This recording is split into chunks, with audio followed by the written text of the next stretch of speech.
comes the Mega Ball. You could win more with the Mega Ball. Pick 3 and pick 4 and you could get all. Yes, playing Pick 3 and Pick 4 with the Caribbean Lottery just got more rewarding. Now you can win more with the Mega Ball. For just an extra $1, increase your winnings by $1,000 with the Pick 3 and a big $10,000 with the Pick 4. Don't wait, play today. Play Pick 3 and Pick 4 with the Mega Ball at Caribbean Lottery agents island-wide. You ready to win a little extra? Then get on the ball.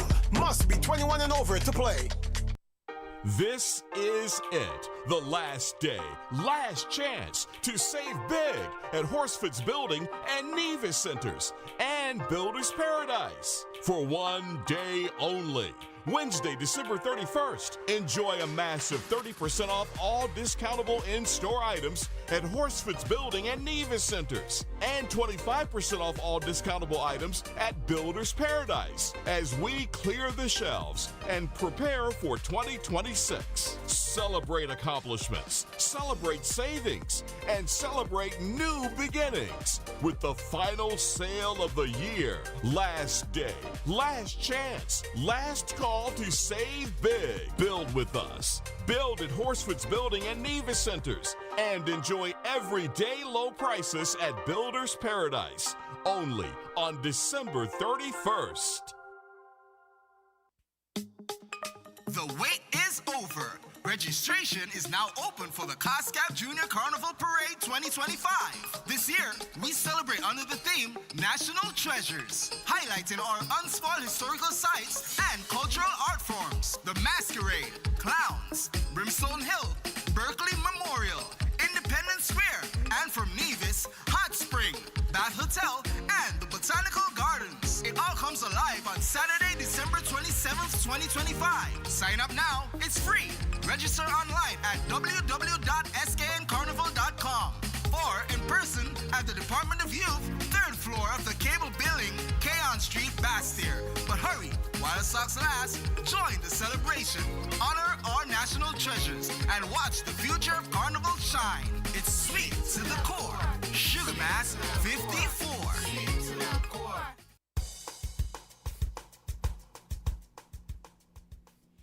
And we are back on Island T. It's just about 22 minutes after the hour of 8. For the caller that was trying to call, you can always call back. Now we know tis the season, but I often wonder, and I said it's a question I'll ask this morning to our listening audience, why is it we wait until Christmas to shove the house aside, to wash out everything in the cabinet that hasn't been touched for the entire year, to buy new stuff, to paint our house? Why is it we don't do these things any other time of the year? Good morning. How are you doing? Well, you're giving God thanks. I have a lot to give it God thanks for, you know. Amen. But great is the Lord and greatly to be praised. Amen. Morning by morning. Every morning you're getting your mercies. Amen. You can't outdo God. Not at all. And he's slow to anger. He said he had not rewarded us according to our sins, you know. He doesn't run away and take vengeance. Now, did you listen at any time to the Parliament discussion yesterday? No. Not yesterday, but on the first day when the budget was being done. Did you hear Mark Brantley's and the senator from Nevis? I think they had the poor Labour people in shock. He gave the chronicle of the CBI funds that were received, and he did it with period from 2010 to 2015, and I said, gosh, I wonder how, I think the place was quiet. You know, they might jump up and make noise. Yeah. I heard Patches saying that last night on his show, how quiet Parliament was. I'm telling you, not a sound more there. Douglas got up at one point. Mm-hmm. Not that, look, you want to be breathing. Because they never anticipated that. He spoke, then Jeffers also spoke about agriculture. The disparity in the production and whatever. They were sending hatching the chicken and shipping them out. Asked her about Nevis. And it was really, really shameful if you listen to it. He called the numbers, you know. He wasn't just saying we want to 25%. He gave the amount that they collected, because they are available on the IMF report. And I believe in our estimates too. The billions that they collected, and they must get 329 in all. They got about 10%. So let me ask you, Sylvine, what is your summation? What have you derived from what Mark Brantley said? Because we didn't listen, so we don't know, but you must try and listen. You see, I can summarize maybe according to how I feel and what I think I heard. Well, that is what I want you to do. So go ahead. I think they didn't expect that. It gave you the impression that there was gross dissatisfaction. And there would be, and Canadians say you're going to give double. Usually Nevis have to find their own money to give double, you know. Are you aware of that? I became aware of that some time ago. Yeah, it's even when you change the VAT and so, because they depend on these here for revenue. And because certain things are only the federal government could talk about the VAT. Nevis can't change the VAT. You know, and so having tolerated, because it was a tolerator, so I think he was hoping to get more. Because he was saying, look, for the amount that you all owe us is over $1 billion. And we have $500 million worth of debt. And he spoke about the unfinished capital projects. And the amount that was spent on the capital projects in Sankis. Nevis should have been in a better position. That I think is maybe the first time you express it all the way back to Douglas. Under Douglas, they got nothing. They got a $4 million loan and must say 900. Under Timothy, they got more, but it amounted to about 10% when you total it. So while Sankis booming and all kind of capital projects going on, they had to even borrow to do some in Nevis. And the truth is, some of the things that they were working on are actually the responsibility of the federal government. They're responsible for crime and national security. You're aware of that, right? Yes. Police station and fire and battle. The Nevis government, even on the NRP, have to find the money to do them. And when you don't have enough, you have to go and borrow. And that those things shouldn't be. Well, the young lady, the deputy speaker. Yes. Oh, Lord. She was, we say, unabashed. And she went on with the same thing too, talking about the injustice that was being done or has been done to Nevis.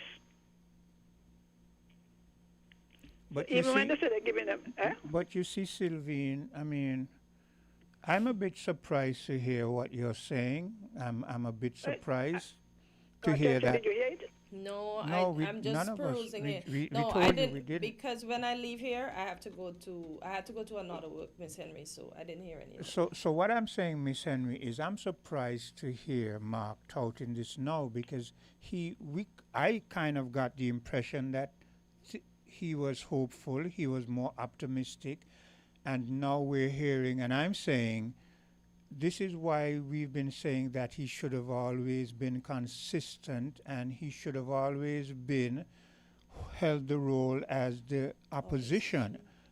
You can't. The Bible says you can't hold fire in one hand and water in the other. Listen, from the beginning, that's you go along to get along. Yep. Well, that's journey, and that phrase is becoming more popular. I first heard it with him. Yeah. Yeah, but when you're in a position let's get kind of personal, not you or me or anybody. Yeah. You're working on a job. They're paying you. But you have 6 children home to feed. Yeah. You got rent and mortgage. Now, when you begin to assess, you agree with yourself that you're being underpaid. But you know that without the little bit you're getting, it's going to be worse not only for you, but for those who depend on you. Yes. So, you take it. But all the time you say that you're burning, you know. Yeah. Because when you hear the numbers, they got nothing from Douglas. When Douglas get up, he said, "Oh, they get 9 million." He said 4 million of that was alone. Alone, and I was contending that. I remember that. Yeah, alone. Miss Henry, a question. Someone asked on the wall, what is the history between St. Kitts and Nevis? Why do we not treat them equally if there is bad history? Is there any bad history? But let's go back to the joining of the two countries. Nevis, if you check the history of Nevis on YouTube, you will learn that Nevis had a stronger, more prosperous economy than St. Kitts for years. Morning, guys. And in 1882, the British government put them together, Anguilla, St. Kitts, and Nevis, for ease of management. Because they even asked the people of Anguilla to leave the island. The British suggested that, you know, why everybody don't leave the island since things are so bad and everything. So they put the three of them together. And of course, we had, I got to watch what I said about the first national hero. He wasn't there then. But over the years, when the price of sugar fell on the world market, I remember the world market prices we deal with, it was unprofitable. So some of the owners in Nevis, the plantation owners, they allowed the workers to use the land to work on. So they weren't sold and they weren't rented. Some of them were rented.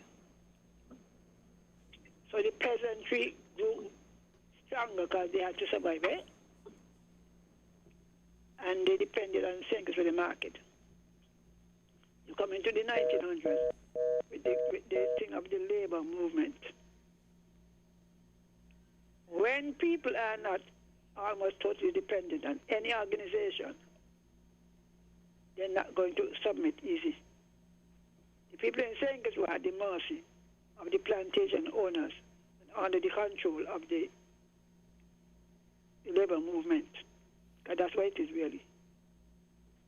The British government, having put them together, did not increase the amount they would get so that it could make an impact on the three islands. Well, with the legal rulership, if you want to call it leadership, political leadership in St. Kitts, it caused a lot of disagreement. I mean, just like Mark Field, so Nevis Field, when, could you imagine up to when they had 1967, Anguilla had no phone, there was no, in Nevis, very little water. So water, electricity, roads, the infrastructure was in poor shape. And you hear people making excuses. Well, we don't blame Bratcher. Blame the British. Now there is something called the central and the periphery. You know the central, right? Which would have been St. Kitts. And the periphery would be Nevis and Anguilla. The labor movement was not strong in those areas because remember, if you're on your own, you don't need, you grow your vegetables, you come and you sell them. You don't really need anybody to represent you. The government in St. Kitts, we all they control the political seats. the majority in St. Kitts. They tried running them in Nevis, running party candidates in Nevis. The Nevisians, even before Christina, they weren't pleased because Mr. Bratcher was very charismatic, if you want to call it. After the Nevisians would have voted for a representative for the island, he would take them over, Walwyn and others, Paris. So you vote a man to represent you. Next thing you know, he's in the cabinet with Mr. Bratcher. And all of that created resentment. Because you go to the polls, the Labour running, they can't win the majority in Nevis. So, like they had an agreement before, after the election, the Nevis representative is taken into the St. Kitts cabinet, so they have nobody. The worst thing was the Christina disaster, that they fuel. They brought up all hearts, because there was more than one. Pam won a seat in Nevis. I think that also was taken over by Mr. Bratcher. Whatever seduction and offers he made him, they moved to Labour, so they didn't bring nobody. After the 1970 Christina sink, the majority of the persons who died were from Nevis. Because remember I said they used to come down to sell this stuff. If you wanted to go to Sixth Farm, you had to come to St. Kitts. If you wanted to go into nursing, civil, and any post in the civil service, you had to come to St. Kitts.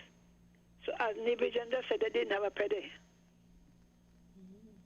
They depended on what they go to eat and to sell and live.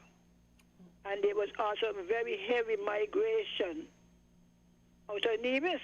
They either migrated to St. Kitts or they went to Tartola. They're the ones who actually built up Tartola and St. Croix. So there was a lot of resentment, and you could imagine whole families died and children died, and the Labour Party refused to take the blame for it. And justly, Nevisians were right, because I attended the thing in the courthouse, investigation, as they want to call it, the Commission of Inquiry, and it showed that they were warned. The insurance company, which is you mean the inquiry into the Christina disaster? Yes, it was held in the... I just wanted you to be clear, the people to be clear on that, yes.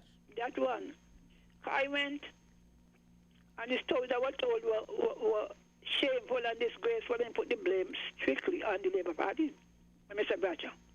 Because the little Warren, who was then the insurer of the boat, had written more than once warning him about this overcrowding of the boat and the possibility of it sinking. It wasn't one warning. It turned out that when they, where the museum is upstairs, used to be the treasury. Yeah. All right.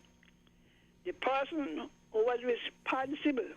Now, did you see the short pay before they built the thing in Posante? You mean, yeah. Mm-hmm. You just walk to the arch and go straight on to the short pier. Yeah, and she was right there. And they were up to, so that they saw every day. They used to make 2 trips. The boat was overcrowded because that was the only ferry. Yeah. Mr. Bowie had one and so, but they were small. And to get up and say in the courthouse that there's no record, because the amount that was deposited in the treasury was equal to the amount that the boat was to carry. I think it was 155. It had nearly 400 people, because it was a holiday. And Nevis used to have horse racing and so. Me and I was to go. Sylvain, you're going to have to kind of wrap. Yeah, I'm going to shorten it now. Yeah. So that led to great, look, if Nevis was able to secede or break away, they would have done so. So you could imagine people growing up with all the hurt, And that is not easily dismissed. And various, can you imagine when, as he was saying, the SIDF started in 2006, and he didn't even go back there because what wasn't coming in. But when you talk about the hundreds of millions that came in from 2010 to 2015, and what Nevis got, and they're now part of Unity to try and secure that they get this year. He wrote it into the agreement, to form Unity and to give Dr. Harris the leadership. And he anticipated that they would get the 25% or the 20 whatever percent. You're now coming, Dr. Jugo is still trying to get to the Nevis portion, Nothing doing. The same evasive tactic. You got to go to the World Bank. The World Bank report come and can't see it. And when you see it, and then eventually, now there's nothing much to share. Offering the 25%. When Nevis, every year Nevis chalk up thing, sometimes he don't even discuss it. This thing that they're doing is to prevent the election next year. This salary today, because they have a deficit. We had one last year, next year. I mean, who owe the bank so much and going over give them money? I know people glad, but I'm telling you all, you must learn to listen. The deficit is 300 and something million, but 3 something million last year. We're heading to the IMF. We're heading towards the IMF. And that is why there's the desperation to have the Destiny Project. At least it would give Nevis some money to help to bring down the debt. So while they're talking about they're going to have all kind of modern hospital, Nevis have a shell up there.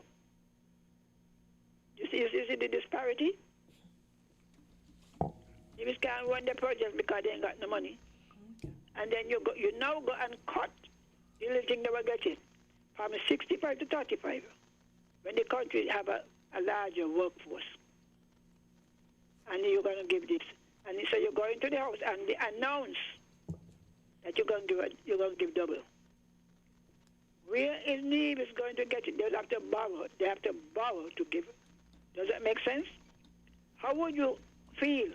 Sylvain, again, this is a very, very good topic, but time. I know. I'll hang up now, All the best. And so we have to start to pray for the country. Pray for the country and pray hard. Yeah. God will help us. Yeah, I think discussions like these should be like when we have a voices also, when we have, like 2 straight hours and we can break and come back on the same topic. But right now we have to take a commercial break and we'll be right back. Found the Sound 99.9.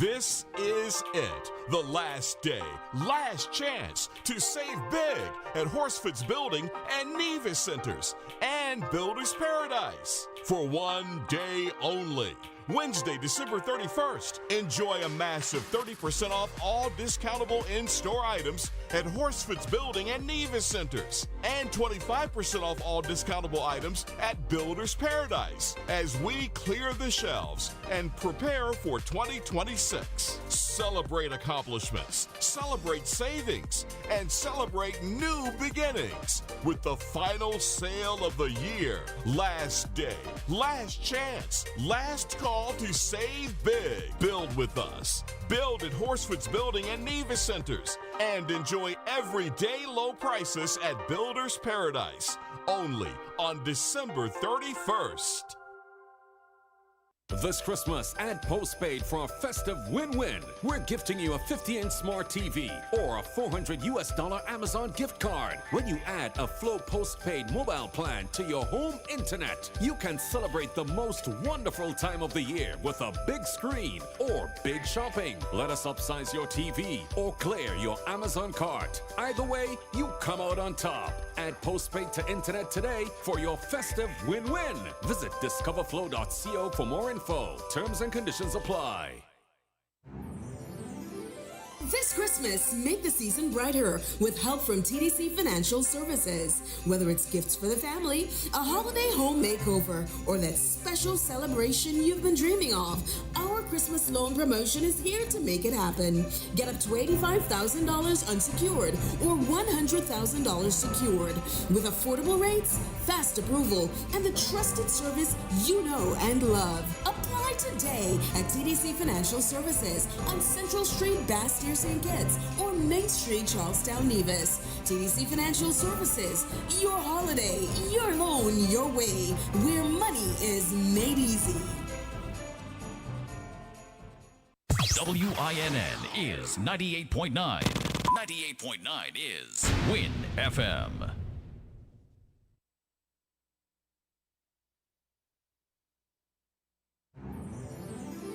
This Christmas, make the season brighter. What are you doing? She said, drink a rude boy, I will do the work.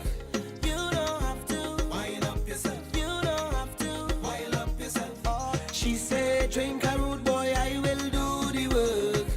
You don't have to wind up yourself. You don't have to wind up yourself. Oh, cause when we out and we active, living we life.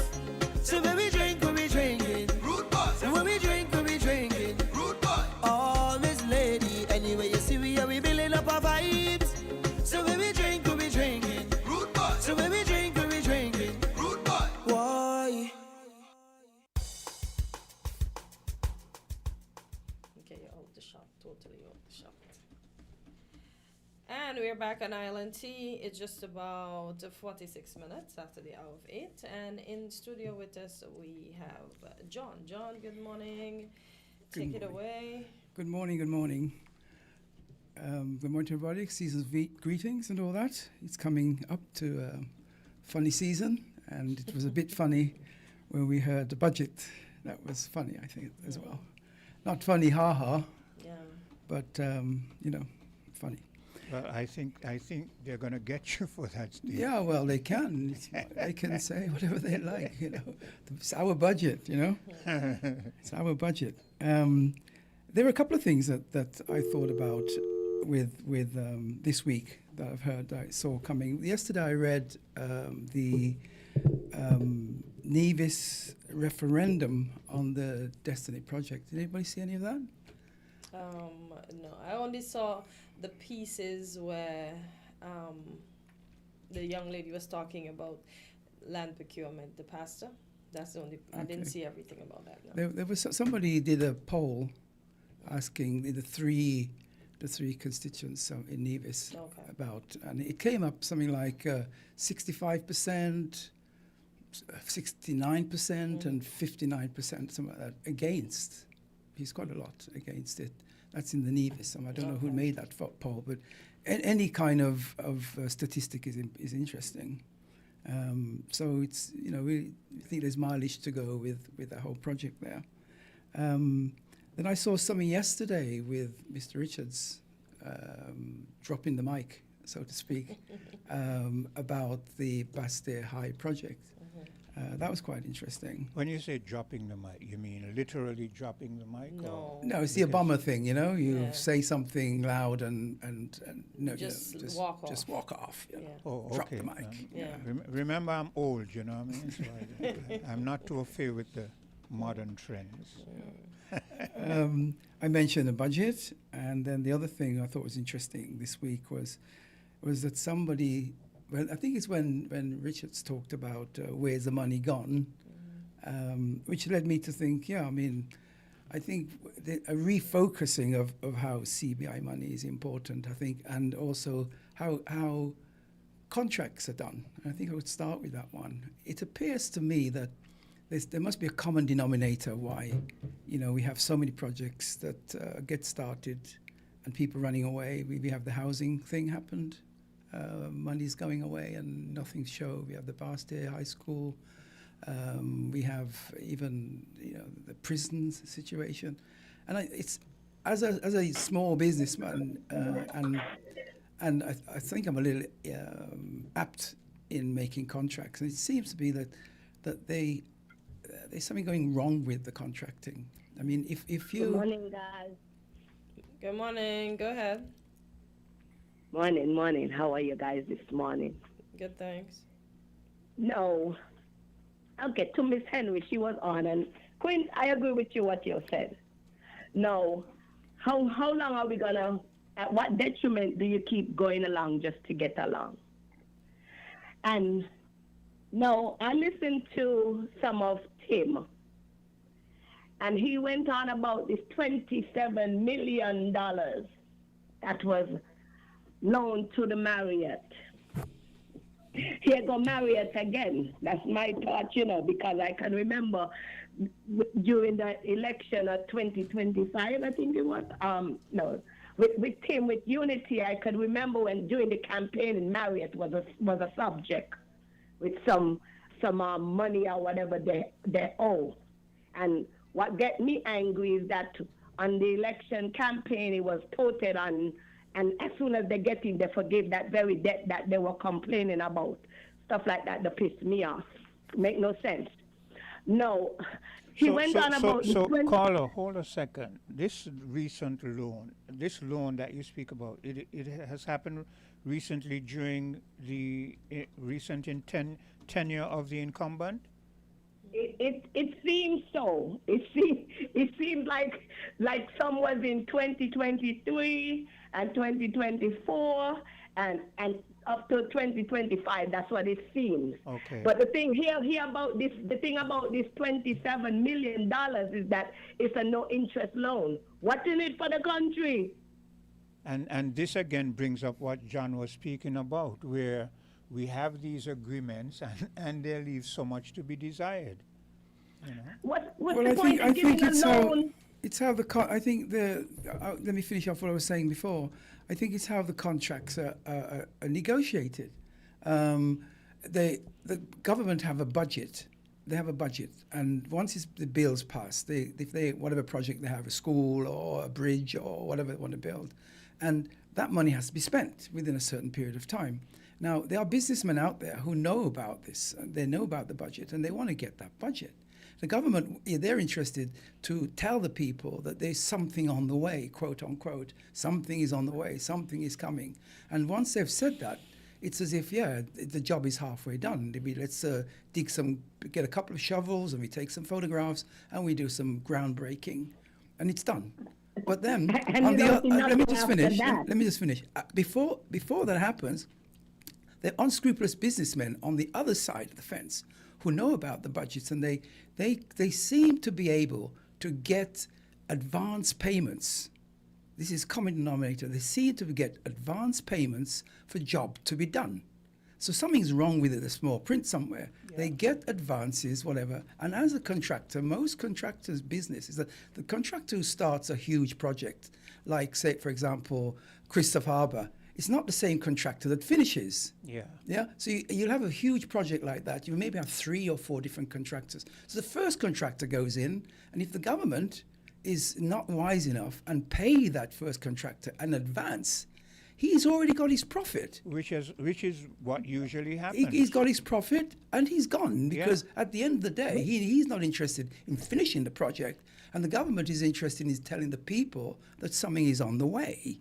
So something is going wrong there somewhere. We are paying, it seems like they are, whoever they are paying people in advance of jobs being done, which is not a very good way of doing a contract. But sir. Let it call in. Go ahead. Marriott is a big international company.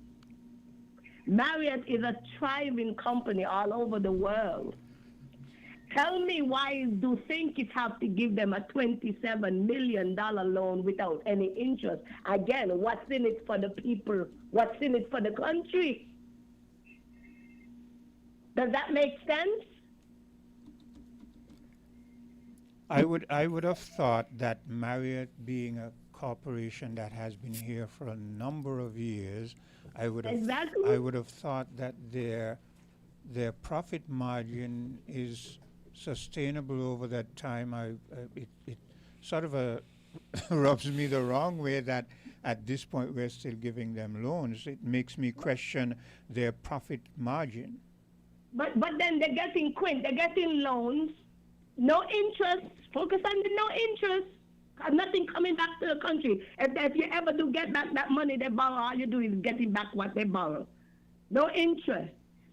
So they get that $27 million loan, and don't talk about all the extra perks that they get. The duty free, the this, the that, the other, the other. But you see, caller, the point John made again comes back into play. These are business people who know about all of the ramifications of business.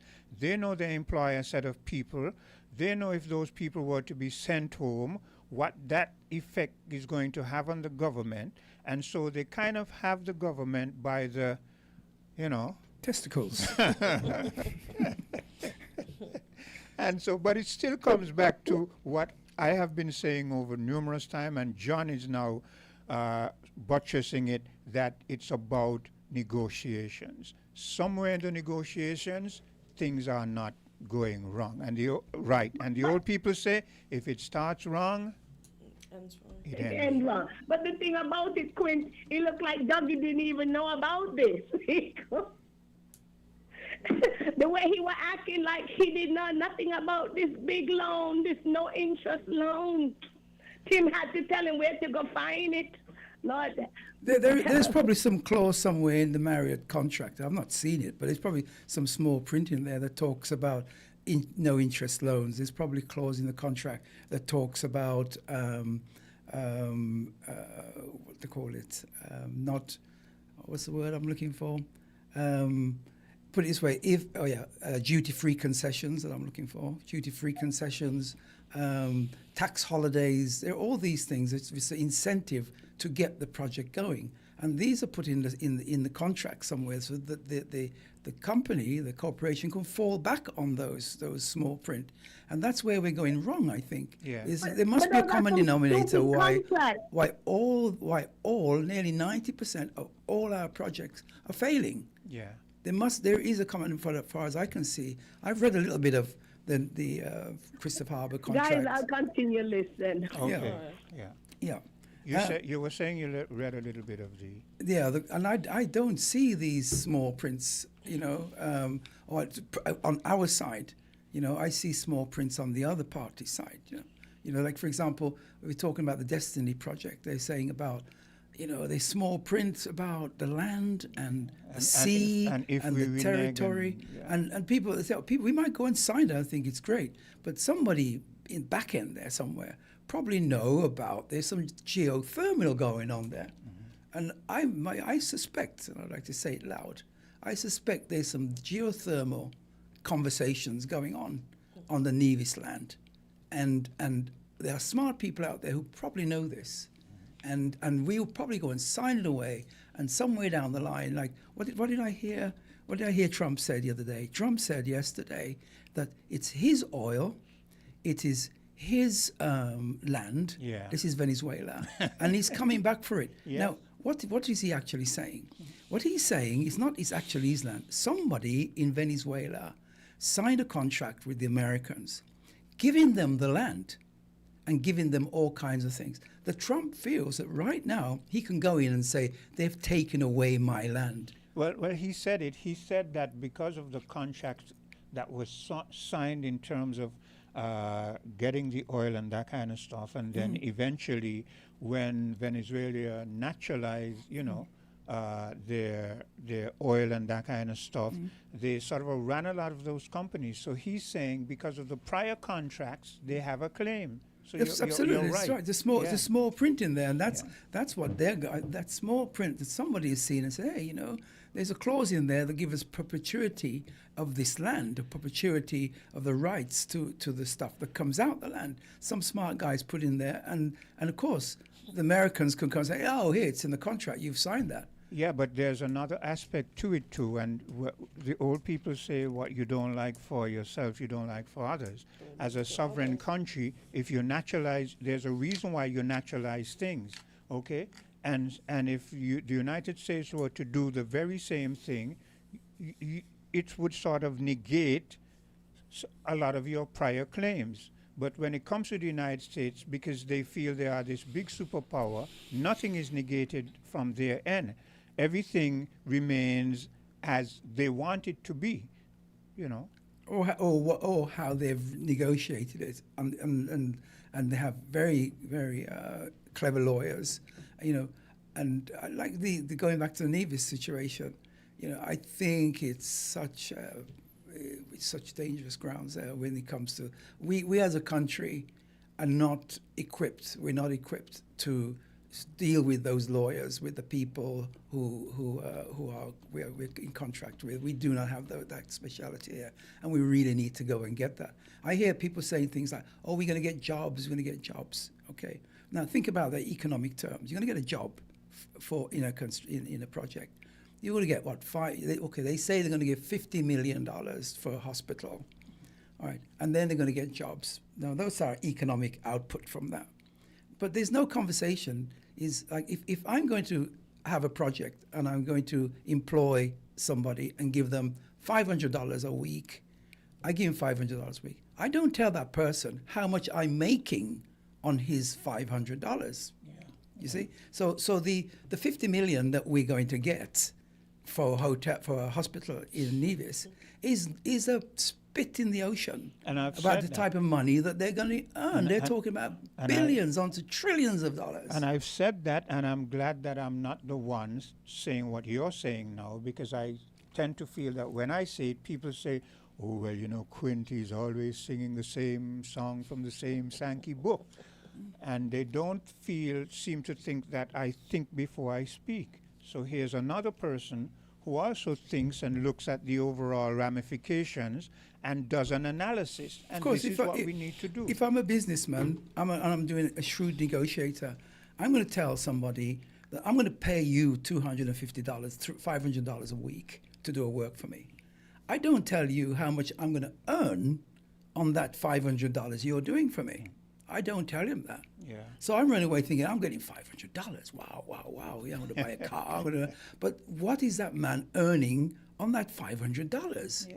He's earning, do the maths yourself. Yeah, so we're going to take a bit of a commercial break, and when we come back, we'll continue. We're different. We're 98.9. 98.9. Win FM. Bigger wins, better deals, Christmas joy is here. At Ram Supermarket, we are also full of festive cheer this year. Better prices, bigger wins, 6 drawers full of cheer. The good food people love to give, that's why we share our cheer. It's so easy to win. Just shop at any Ram Supermarket location, spend $200 or more weekly, drop your receipt in the entry box, and you can win $500 every week in December. So save big, win bigger, and celebrate this season with Rams. Happy holidays from Rams, the good food people.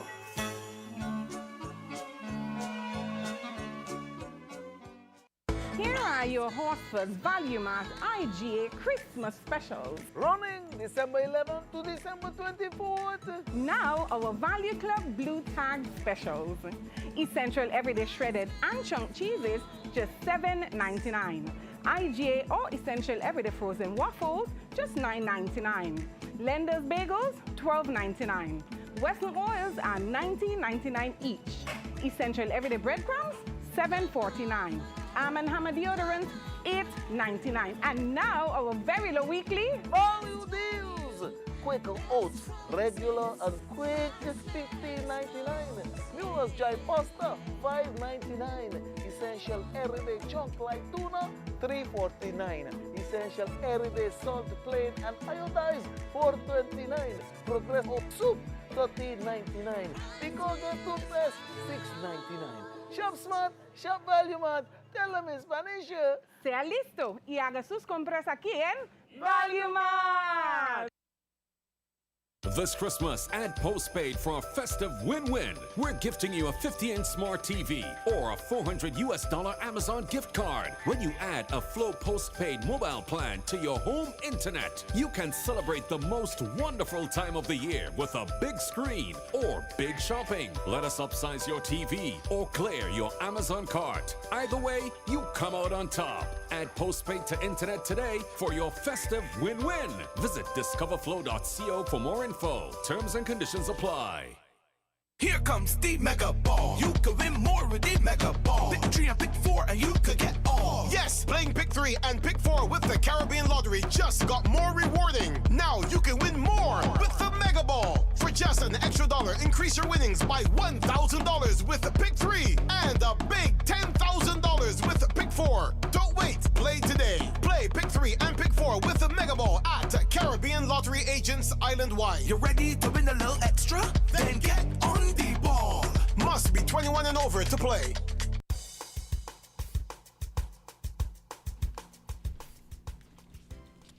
And we're back on Island T. John, you can continue. It's just about 5 minutes after the hour of 9. Okay. Before you continue, John, I was kind of thinking to myself, and I was asking myself, why is it that over and over again, our leaders who we elect to advance our society tends to lean towards the foreign investor and the foreign entity to the extent where we the people don't get the kind of benefits that we should, but the entity gets more than enough benefits. Why is that? Okay, funny you should bring that question, because that's the third point that I wanted to talk about today, or could lead me into that. Yeah. And I wanted to talk about the refocusing of the CBI project. And the project has gone through a cycle. Whatever, it was economic, it was a cycle, it was political, a world situation, whatever it was, it's a cycle. And now, okay, money dried up, or we had to reconsider what we're doing. So we can look back and say what happened, try and estimate what went wrong, and how could it be improved. Yeah. And I believe that the focus on the CBI, or the way the money was spent, was a little bit ill-advised. I agree. The focus in 2005, we were asked to get involved in tourism. The IMF, the World Bank, we were relatively a new nation. We were new in terms that we had to move out of agriculture. So tourism was said that we should do. So of course, the CBI was running at the same time, because that was our only source of income. And then it was obvious. It's an obvious choice, of course, to make the program finance projects that deal with tourism. But of course, it was the obvious thing to do. So buildings had to go up because of airdrops and whatever. And we did deals with different kind of players. Now, at the end of 20 years, you look back and you say, okay, those investments were, they were long term, but in the midterm, we don't see anything. In fact, they're just there. They're just shells. Yeah. So we have to ask ourselves what happened and how could we improve on that. Now, we look at figures around the world. I hear figures about Africa being the young population of Africa by 2030. There'll be 60% of the population will be under 20 or 20 years old or something like that. We in the Caribbean have the same situation. Yeah. You go down 4th Street right now on a Friday afternoon before Christmas, and the majority of people there are under 30. Yeah. We have a huge population of young people, and human capital is the best capital that you can have. It's better than money in the bank. Yeah. So CBI, I believe, for the future must look at our people and our human capacity. Our human capacity is to spend the money on or put up projects that are entrepreneur oriented. Yes. So imagine 20 years down the line, if you got involved with CBI, and you're not talking about billions of dollars that's been spent on the projects that's gone so far, or billions of our investment money selling the passports. There must have been, they could have been, they should have been at least 2 or 3 startup young men and women who would have broken through. I call it the Rihanna principle. I mean, if we had two young men coming up with some concept of whether it be a patent, whether it be some copyright, some innovation, that innovation could have carried us through the next 20 or 30 years. Yeah, in other words, what you're saying is that the CBI should have been used in such a way, Absolutely. thinking long term, so that when the time comes where you phase it out, you can't go onward without it because you set the groundwork in the early stages. It was people. It should be people orientated. Yes. I mean, these businessmen that I talked about earlier on, they understand this. You know, they're not so interested in our young people capacity. They're not interested in young entrepreneurs coming up. A guy who wants to mess around with computers. He's not interested in security companies or anything or fintech. They're not interested in that. They're just interested in making projects that you can talk to the big corporations of airlines and energy companies. And they're using our money to do that. Yeah. So when they've done it, what do we have to show for it? We have nothing. 25 years of billions of dollars, how many hundreds, tens of thousands of passports sold, and we have not even one human capacity project happening on St. Kitts Nevis. And here's another aspect to it. I'm going to use the point that you made earlier where the individual was promised a job and that individual gets $500, but no one thinks about the large amount that the entity itself gets. Let's look at our CBI. Our CBI, the government expects at the end of a year annually to get X amount. And we've heard that, oh, well, the government doesn't care what you do as long as it gets its cut. But the government's cut seems to be equivalent to the $500 that the person gets when they get the job. And from my assessment and analysis, the people who are selling the CBI walk away with the major amount of our monies. So here is it, you have a thing that is supposed to, it is coming from us, it is our thing, and you put some people in there and you have so much trust in those people to sell that product that you give them the bigger percentage and you're comfortable with the smaller percentage over time. To me, that is not a good recipe for long-term business. It's not good business, not good business practice. Yeah.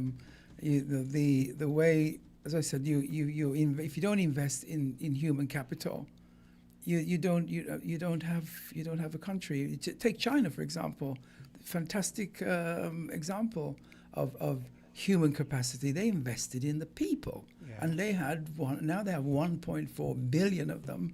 The investment has gone to them, and they're running the world. Yes. You know, and we in our little macro economics environment that we have here, you know, we have to think seriously about the next lap of CBI investment and building destiny projects and building Fort Thomas projects and stuff like that. None of those projects are talking about investing in our people. Yeah. You know, okay, I think it's fantastic. It looks great when I see the pictures of the Destiny project on the hill. I think, yeah, it looks really good. I mean, it looks fantastic. There's no big skyscraper taking over the mountain. They got a lot of greenery there. There's a lot of chat. Excuse me, I'll use the word. There's a lot of bullshit. They're talking about the sea and the coral reef and all that. That's just salesman talk. Yeah. But it looks good. Now, it's not us. Yeah. It's not us. We didn't build it. Mm-hmm. You know, we're not going to be accommodated inside there. And so why do we need it? Hold a second. We have a caller. Hello, caller. Yes. Good morning to everybody. Good morning. And yes, and greetings once more in Jesus Christ's name. Greg, I want you to stay on topic on this one. Yes, because I've got a short period of time here, Greg, Yeah. and I'm leaving soon. Yes. You call every day. I'm just here Yes. for a little while. Yes. Yes. So what I'm calling to say is this. You know, Cleo was just, for example, speaking about we lending loans without interest and that sort of stuff. And what I would like to say, as I always say, you know, God can give us the government we deserve to our own destruction because we are very disobedient to the word of God, and only that is the solution. So no matter what is said here, once we continue down the road of disobedience to the word of God, God will continue to give us the government for our own destruction, because that is what we deserve in our disobedience to his word. Anyhow, thank you. Appreciate it. Greetings again in Jesus' name. God bless. Okay. All right, thank you. you, guys. So, John, you may continue. Yeah, so refocusing on the CBI project for entrepreneurs, startup companies, fintech companies, education of the youth programs. It only takes 10% of the money that comes in. I mean, every cash, what's the word? Cash-rich economy invests in startups. Yeah. I mean, if it was only $20 million taken to do startups, it's a tiny amount, a minuscule amount of the monies that we've known that's gone through the CBI. And that $20 million for startup, you could have given 10,000 here, 50,000 here, whether it be guys doing, like for example, I came on the bus today, ladies and gentlemen, and it took me, there were 11 buses coming from Cayon into town. Going from town to Cayon, empty. 11 buses empty. And no bus at all was coming from Connery into town. And there were 5-6 people waiting. So, we could invest in public transport. We could invest, some young kid could do an algorithm about how many people are required to have buses around the island and create solutions that will help us with public transport, whether for payment systems on the bus, for safety, and that could happen out of fintech companies. And that money being spent that way would bring in more capital and more monies to our country. Hold a second. We have a caller. Caller, go ahead, please. Caller, whenever you engage, whatever you have playing in the background, try to submit it, because it gives us a feedback, and we're hearing it even now. Go ahead. Yeah, good morning, Quinn. I'm moving from the radio. And good morning, John. And Cortensio. Happy Christmas to all if I ain't come back for the rest part of this season. John. Yes, sir. John, we politicians them have failing us and giving these investors with money, and they is not paying back with money. For instance, the Christoph Harbour and the Marriott. The Christoph Harbour, the government before, they were challenging them for them land and money that was given to them, and the project ain't went nowhere. And I feel personally that vagabond government should tell us about this money. The National Bank money, the people's money. And we're not going to go down the road with that with you, We're not going to go down the road with that. Them money they should pay back to the country. And the country should know about it in the parliament. It's terrible, John. It's very, very awful. But there's... John, this is the Rastaman who you was the president the other afternoon speaking.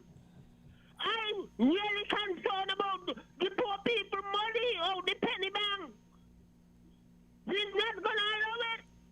And Quinta always say they have no negotiation skills when they meet in these blue white men. They cannot negotiate, and they only come to the public and get proper people to go and face these white people. They're just giving away money. Have a good morning, Cortensio. Happy Christmas and Quinn. And John, when he come. Yes. Same to you. Go ahead, John. So I'm thinking that, going back about the refocusing of CBI investments, and it's interesting to hear people talking out like that, and it's people talking with passion, I heard somebody say it's broke, both treasuries are empty. You believe that to be true? Well, there are certain things we can only speculate on. Yeah. We would not know. Yeah. Well, it took us so long to know how many passports were sold. You remember that? Yeah. You remember how long it took to? I like Grenada's system, because Grenada just told us how many passports they sold for the entire year. Yeah. August being the only month they didn't do any passports because Parliament was on a break. But they've added 1,166 new residents to the Grenada population this year. They even told us the amount. most of them being Nigerians and the second most being Chinese. And then there are other little sprinkles, Egypt, etc., etc. But here we don't know who has what, which nationality. We do have a has caller. our- Hello, caller. Our documents. Caller, Yeah, good morning. Good morning to you guys. Yeah, straight question to the guest there, John. The guy from Destiny, right? He said that they are in discussions with the government to run that project as a CBI project. I want to get his opinions on that. And me personally, I cannot see how St. Kitts and Nevis is going to continue like this, down this financial mismanagement path. We are taking our money and we are bailing out these big conglomerates, right? You know, what Sean Richards presented in the parliament yesterday is telling $271 million is proposed for the Vast Day High School, but the people don't know who the contractors are. And $10 million, I think he said, was already done spent out. And the Christoph Harbor issue, I believe the Prime Minister, they made a mistake with selling that marina. We, the people, don't own anything. That marina, we should have owned that based off of the money they done pumped into that Christoph Harbor.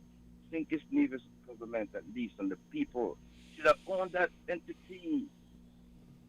Man, this stuff is very disappointing. If we continue down this path, bro, we are going to crash. We're going to end up at the IMF. And thanks to Mr. Levine for coming on this morning, and I can get John's opinions, and if that CBI, that Destiny Project is linked to CBI, because both the Prime Minister and the Premier complained about that prison project and the distribution of shares. And the Prime Minister himself said that it was criminal. Man, Destiny cannot compare to that prison project. If that's ever to come to fruition, if they run that through the CBI program. I'll leave it there. Thanks. I want to get his opinion on that, if that project is linked to CBI. Destiny, thanks. I think the Destiny, well, the answer to that would take a couple of hours. So I'll be short. I think that it's like a dogfight when it comes to these contracts and dealing with these outside people. We're putting in those small, short breed dogs like a little Chihuahua into dogfights with pit bulls. We are. And that's what we're doing. And we just got to face that fact. Couldn't have We're said it putting better. Chihuahuas with pit bulls and saying, look, let's see what's going to happen. And hoping, we're going to put a bet on our Chihuahua and think we're going to cash in. And here's something to strengthen the point you just made. I'm understanding that, let's say this thing were to come into fruition, if our government has certain problems with what is done within that space, the court that you're going to go to deal with that is not within our jurisdiction. It's outside. You understand what that is saying? But of course. They know both the man who's working for us and the other party, the not party, political party, but the other party to the agreement. They know that we do not have enough. We don't have proper representation. It's like going. It's like I have a problem with my wife, and I want to divorce, but I'm going to go and see a lawyer who's going to work with me on contracts for music business. It doesn't work. And the other guy, the guy's not telling us that.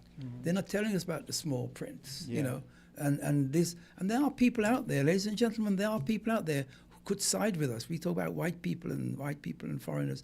There are people out there who are prepared to help us. Yeah. We need to just go and ask and find out. But I'm going to say something personal now. What I believe is that our leaders, most of them, from what I've seen, after 25 years of being back in St. Kitts now, I think that all the leaders I've seen, not all, most of them, feel happy with rubbing shoulders and doing deals. they think, okay, I'm rubbing shoulder with somebody and I'm involved with this, I'm in things and blah, blah, blah, blah, blah. Yeah. And that's what I get out of it. That's what I've gotten out of it. That is why I keep reiterating that they lack negotiation skills. It seems to me, to buttress again what you said, they're so comfortable with me. Hortensia is a woman, I'm a man. I feel so comfortable sitting next to Hortensia and imagining what I can get out of Hortensia, but Hortensia has a brain, and Hortensia is going to use what I am thinking against me.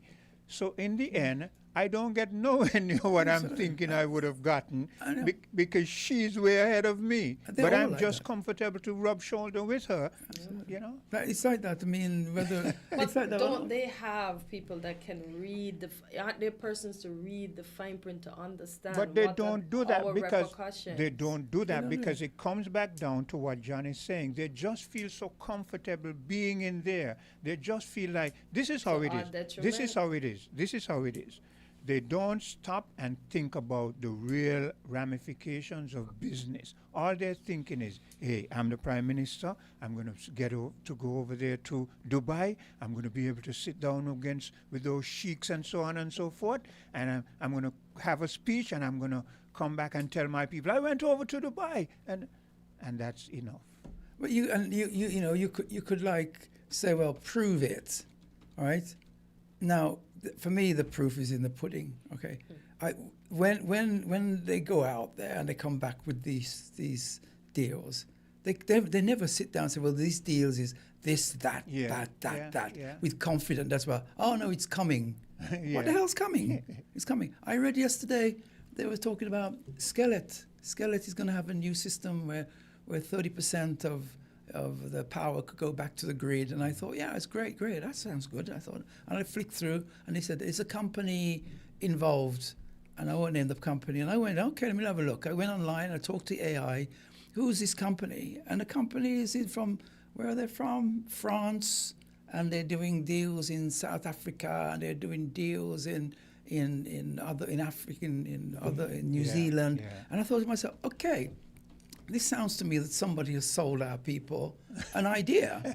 and of course, we're going to sign off on that. Yeah. And they're going to sign off on it, and before you know it, it's going to crash. And we'll go, okay, what the deal is? Are they going to want $20 million startup to do that? And we'll give them the $20 million. And don't forget the fine print in there. And the small print in there. So at the end of the day, nothing's going to really happen when you start negotiating that way. John, they're going to think that we've sat down and thought together. No, about not at all. What we're going to. Not at all. It's there for people to see and use your head. And it's obvious, yeah. It's obvious what's going on. It's come to the 11th hour now, and we have, ladies and gentlemen, we've been very peaceful. We have carnival, we have palm trees, we have cruise ships. We're beautiful, but there is just down the water there. Yeah. There's a potential of 1914, the potential of 1939, the potential of many things happening just down the corner from us. Yeah. There's a blockade going on down there, which means that no oil is going to come out of Venezuela. It's going to cost us more. Our government buys oil, well, not by our government, by no OECS, buys oil for Venezuela, which will mean that there'll be a blockade on that. It's going to cost us more. We're involved, whether we like it or not. We are involved, and Trinidad's involved because they want to do the refining of the stuff. And we in the Caribbean, we are, as they say, the stuff has hit the fan, and we got to wake up and we got to really do the right thing. Otherwise, we're not going to get through the next 25 years. Okay, I'm glad you made that statement because people don't understand the geopolitics of the globe, right? I'm going to play this clip, and I want people to just listen to it carefully. The U.S.-Venezuela standoff has entered a far more dangerous phase. For the first time since President Trump threatened a total and complete blockade of Venezuelan oil, Caracas has responded. Not with words, but with warships. Venezuela's Navy is now escorting oil tankers out of its ports, openly challenging the United States to stop them. This is no longer a theoretical crisis. This is a direct test of force. According to multiple reports, Venezuelan naval vessels began escorting ships carrying oil byproducts late Tuesday night into early Wednesday morning. The tankers departed from Puerto Jose, a key export hub on Venezuela's northeast coast. Ship tracking data confirms the movement, so do officials familiar with the situation. These ships weren't empty. They were carrying petroleum coke and urea, bound for Asian markets, a clear signal that Venezuela intends to keep exporting, sanctions or no sanctions. And crucially, these tankers were not sneaking out. They were escorted by the Venezuelan Navy in full view. This appears to be Nicolás Maduro calling Trump's bluff. After Trump announced that any sanctioned tanker entering or leaving Venezuela could be blocked or seized, Maduro responded by asserting what he calls Venezuela's right to free navigation. In a statement, Venezuela's state oil company PDVSA said its ships are sailing with full security, technical support, and operational guarantees. In other words, come stop us. Washington is watching closely. A U.S. official has confirmed that American authorities are fully aware of the escorts and are now considering multiple courses of action. President Trump has framed the blockade as a necessary move against what he calls drug terrorism. He accuses Maduro's government of using oil revenues to fund cartels, human trafficking, and organized crime. The U.S. has already backed that claim with force. Since September, American forces have carried out at least 25 known strikes against alleged narco-terrorist vessels in the Caribbean and Eastern Pacific, killing 95 people. And on December 10th, the standoff crossed a critical line. U.S. forces seized a sanctioned oil tanker off Venezuela's coast. Caracas called it international piracy. Now, instead of backing down, Maduro has escalated. But here's the key question. If a U.S. destroyer intercepts a Venezuelan tanker escorted by Venezuelan naval forces, what happens next? In Caracas, the message is blunt. Maduro has condemned the blockade as a violation of international law and warned that Washington is risking a new Vietnam. He has also accused Trump of finally dropping the pretense, saying the mask is off and this is a war for oil. While Trump is doubling down, he continues to demand that Maduro step aside and has refused to rule out military force even as U.S. naval deployments across the Caribbean reach levels not seen in decades. Aircraft carriers, missile destroyers, thousands of troops. This is no longer symbolic pressure, it is physical presence. What makes this moment especially dangerous is miscalculation. If a Venezuelan escort ship confronts a U.S. warship, if warning shots are fired, if a tanker is seized under naval protection, the escalation ladder becomes very short, very fast. Yeah, this is the world we're living in. And we're in it. We're just around the corner. Yep. And let me make this statement. You see, because all that we've discussed before comes to one thing. Let's go back to the negotiation. Our leaders are so enamored by these foreign individuals and so want to rub shoulders with them that even before they go into the negotiation room, they're already lost because they have no strategy.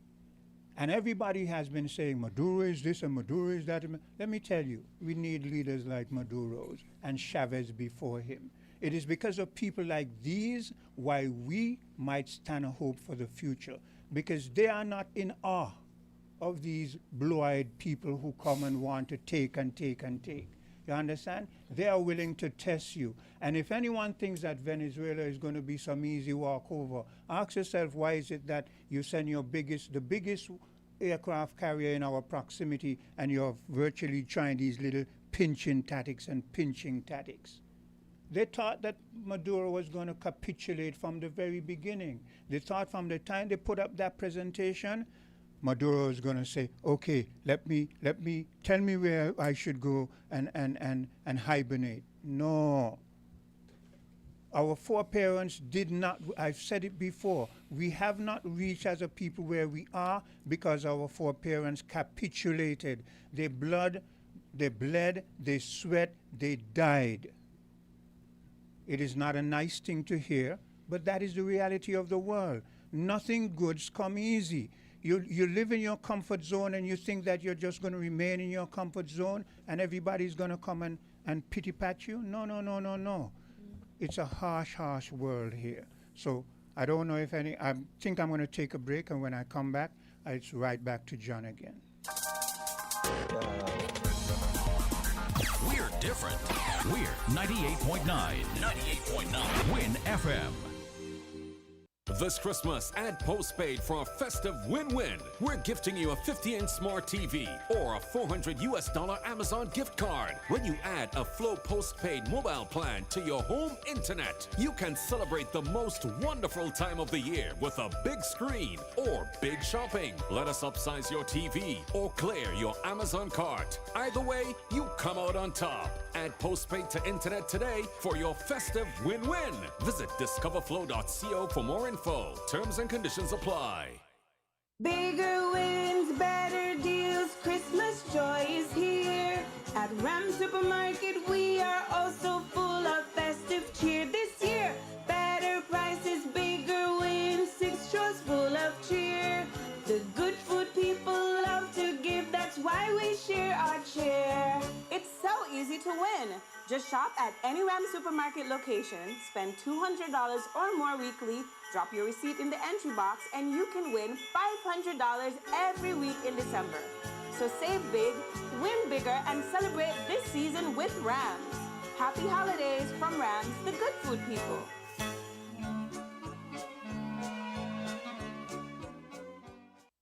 St. Kitts and Nevis, get ready, because this December, Horsefoods is about to drop it. Yes, Horsefoods is dropping prices like never before with 2 massive 3-day VAT discount weekend sales. Thursday, December 11th, VAT Day Friday, December 12th, and Saturday, December 13th. Then we drop it again on Thursday, December 18th, Friday, December 19th, and VAT Day Saturday, December 20th. Drop it. We're dropping prices with 30% off all in-store items at Horsefoods Building and Nevis Centers, 25% off store-wide at Builders Paradise, 25% off store-wide at Horsefoods Automotive Accessories and Spares, 25% off Horsefoods Furniture and Appliances and Ashley Furniture Home Store. And on VAT days, we drop it even more with an extra 12% off VAT on top of everything. That's right, 30% off here, 25% off there. That discount everywhere. If it's savings, Horsefoods will drop it. 2 weekends, 6 days, unreal savings. December 11th through 13th and December 18th through 20th. When the prices drop, you shop. Horsefoods, where we drop it so you can save big. What are you doing? She said, drink a root boy, I will do the work. You don't have to wind up yourself. She said, drink a root boy, I will do the work. You don't have to wind up yourself. You don't have to wind up yourself. Oh, cause when we out and we active, living we life. So when we drink, drinking. Root boy. So when we drink, drinking. Root boy. Oh, Miss Lady, anyway you see we are we building up our vibes. So when we drink, drinking. Root boy. So when we drink, drinking. Root boy. Why?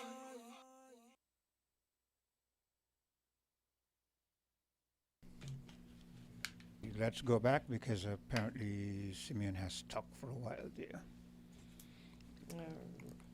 Go ahead. All right, John, go ahead. So, what's the future, Quinn? Well, it's still, you see, that's a very good question because it brings us home to a harsh reality. The future still depends on a dual relationship between the citizens and our leaders.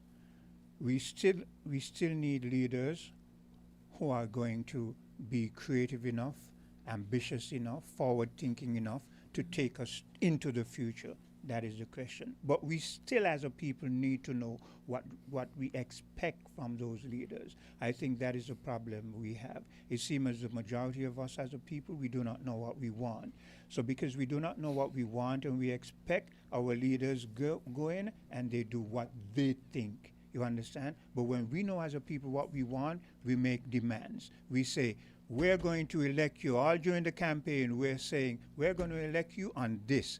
You're going to sign a contract, right? The negotiation, the campaign is the negotiation period. You understand?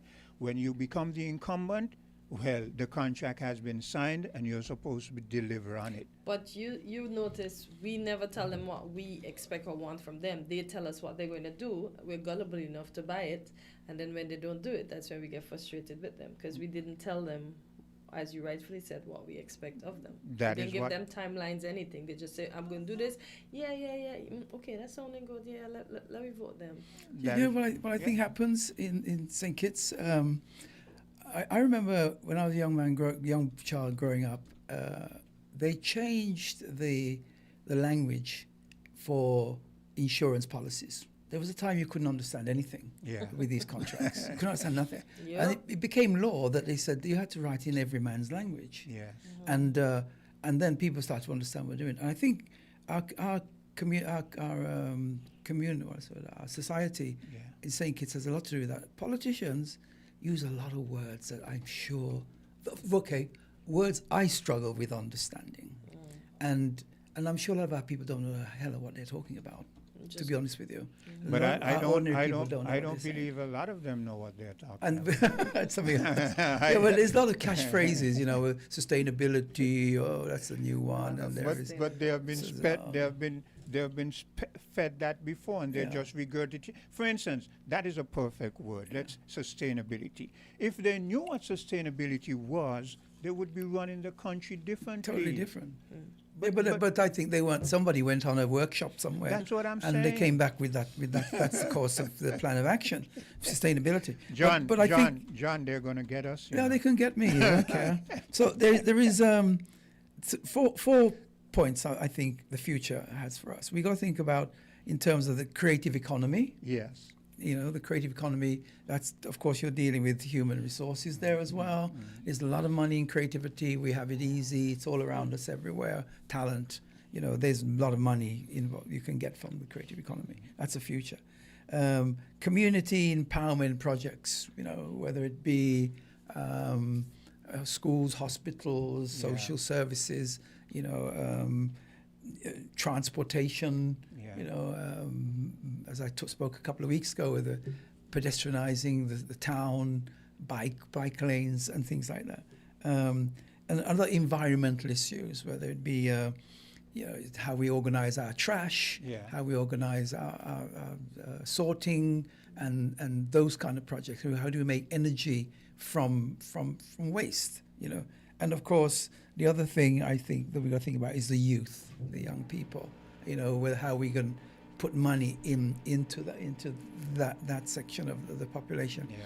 If we spend money doing that, any of those kind of things, we be empowering ourselves. Yeah.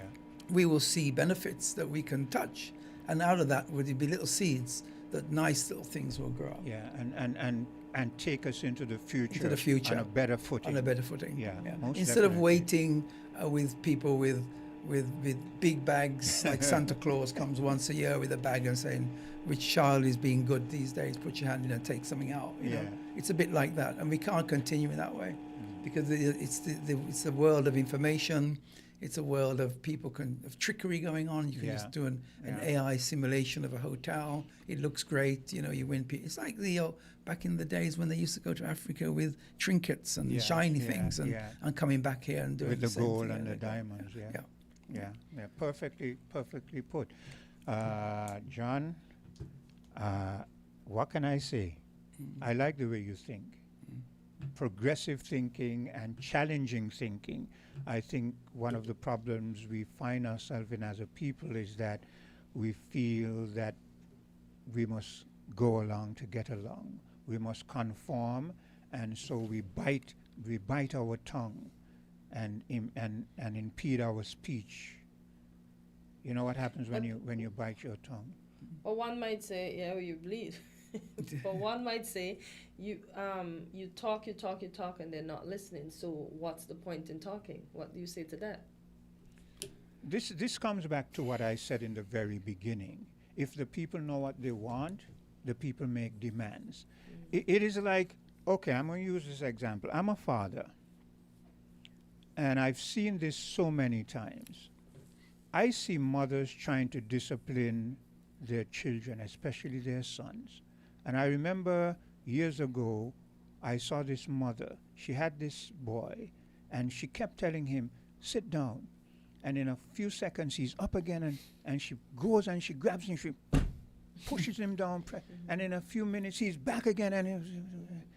And next thing, while he's out there playing, I see a man come in, and he sit down next to the mother.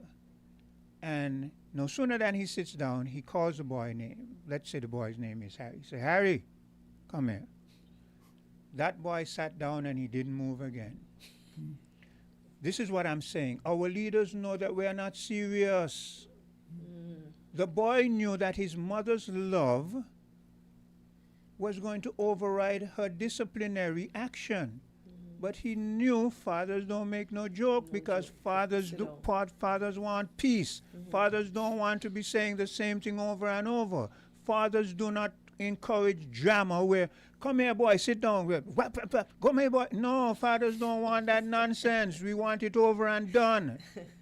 And if the people get that kind of attitude, the politicians get that kind of attitude, they understand. But then people are making jokes. They're making joke. Okay. Yeah. Yep. Well put. That's well put. Hello, caller. Kind of attitude, Chris. Yeah. I like your train of thought. And John, is there still there? Yeah, I'm still here. Hey, John. I like to listen to you, John. I don't want to take your thunder. But the warrants that I make an input as to what is happening because we're the program is going to be, because of the season, it's going to go into a different mode. So let me make a small contribution. Hortensia, good morning. Good morning. Yes, Hortensia, you say you listen to Patty's show. And I'm basing on what is happening on Nevis because it will affect us tremendously on Sinkers as well. And we are a federation of 2 islands. Now, from the Patty's show, you heard a Reverend lady was speaking about, he played a clip about a Reverend lady on Nevis. She lives in Charlestown. Where she was saying that 2 of her friends was approached by the Premier's wife as the realtor to sell the land. But one of her friends said this happened before COVID in 2019. 2019. Wow. I have put forth what I call my own theory that Premier Matt Brantley,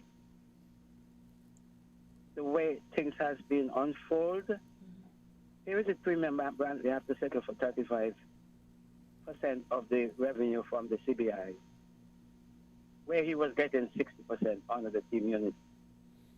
But he knew all along because the land in question is in the Brown area. And the lady, according to the lady, her friends owned land in those areas. Okay? And there was a porch, one prior to the COVID, before the COVID, and one after the COVID, probably 2021. Yeah, that's correct. So, no one is going to convince me, but I put forth my own theory that Premier Brantley knew, and he, even though he was getting 60-65% of the sharing, he still was not comfortable with it.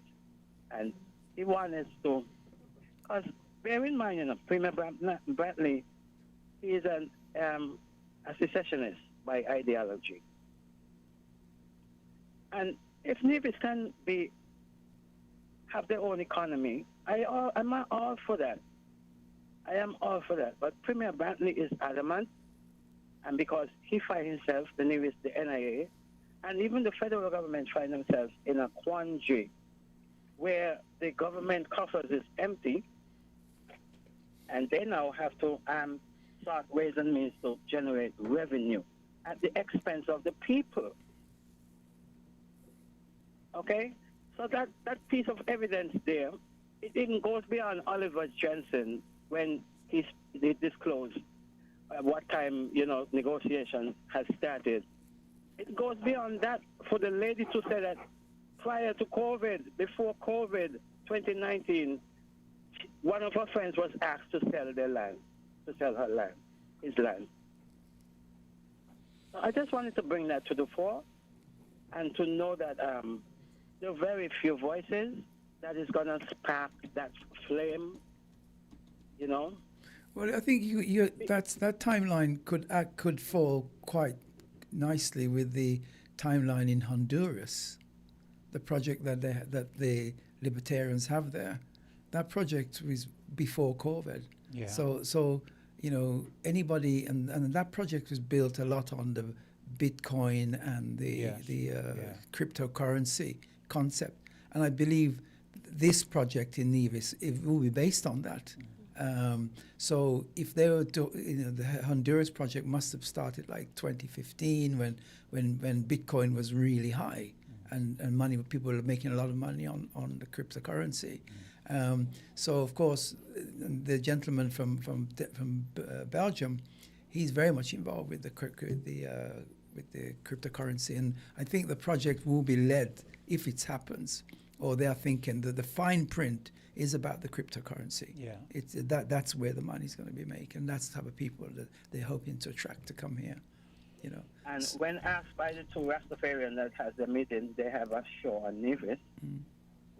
Let's talk. I don't remember the name of the show, but when asked Oliver Jensen, when he was asked about how is this project going to be funded, he disclosed something that the Premier and our Prime Minister did not feel good of disclosing to the general public, that it's going to be CBI funded. Well, I think that. Okay, let's look at small print there again. I hope this small print sticks in people's mind. But of course, if the government is going to be involved with any project, whether it be over there or anything over here, the only money that we have available as a government is for sale of passports. Yeah. We don't have any government is not making money from small industry, from agriculture, from whatever to put into anything except passports. Yeah. So the people on the other side, they know this, and they know that this passport financing is a bucket with no bottom. So they can put their hand all the way down there. You know, if Nevis wants to get in, or St. Kitts wants to get in a project, which they do want to, they want to own 10, 15, 20, 30% of Destiny or of whatever project's going on. The government wants to own that. And the people say, yeah, you can have it, but you have to give us the money first. Yeah. You give us the passports, and you can put in your share, which is coming from the passport money, and then they'll get their money wherever they get it from. So they are looking for our monies, and I could suspect that their money is not guaranteed until people can show that the project is meaningful. So they're pushing us to bring our money forward, you know, and then doing contracts that take our money, whether it's small print, you know, startup money or advances, and they'll take that money and they run away with it, which has happened many, many times before. So we are putting in our money. We want ownership in that. There's no ways Nevis saying, oh, come on, take the land and build this $1 billion project and don't want a piece of the action. So, and how are we going to pay for that piece of action? They're not going around saying to people in the country, oh, you can buy shares in Destiny. Like, they're not saying to the people, give us $1,000 and you can have one share. They're not. The government is putting in all the money, which is coming from the passports. Yeah, and in a nutshell, and we're going to have to break because Dominic is already here. But in a nutshell, what it is saying is what John has been saying all the while, is that we don't have the negotiating skills, and we're sending in chihuahuas with pit bulls, and the pit bulls will devour. I mean, it wouldn't even be a snack. Okay, so thanks for your input, Africa. Thanks for listening, John, and continue to keep gracing to the President John, because he brings so much to the fore. Yeah. And you strike a balance. Yes, most definitely. Thank you. So we're going to take a bit of a commercial break, and when we come back, we'll have Dominic. Thank you, everybody. You're welcome.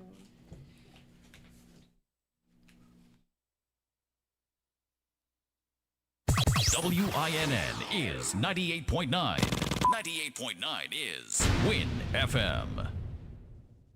Bigger wins, better deals, News, Christmas joy is here. At Ram Supermarket, we are also full of festive cheer this year. Better prices, bigger wins, 6 straws full of cheer. The good food people love to give, that's why we share our cheer. It's so easy to win.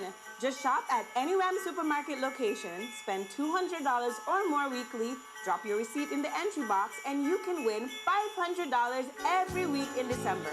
So save big, win bigger, and celebrate this season with Rams. Happy holidays from Rams, the good food people.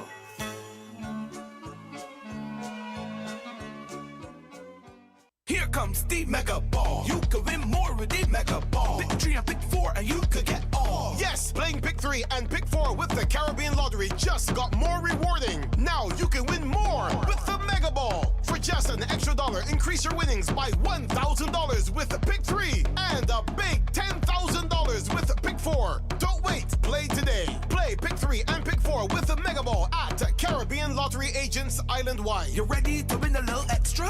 Then get on the ball. Must be 21 and over to play.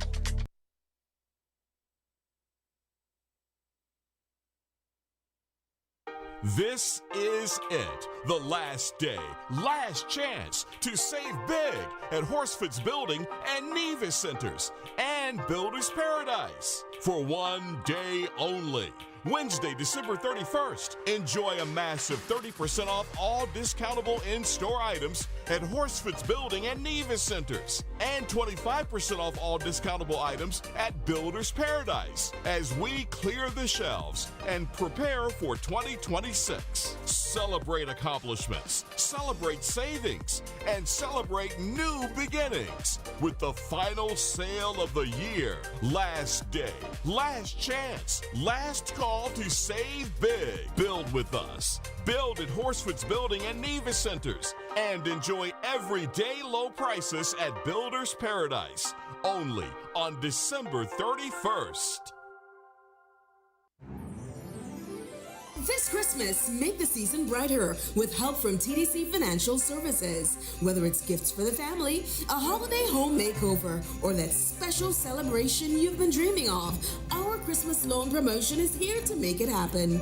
Get up to $85,000 unsecured or $100,000 secured with affordable rates, fast approval, and the trusted service you know and love. Apply today at TDC Financial Services on Central Street, Bastyr, St. Kitts, or Main Street, Charlestown, Nevis. TDC Financial Services, your holiday, your loan, your way, where money is made easy.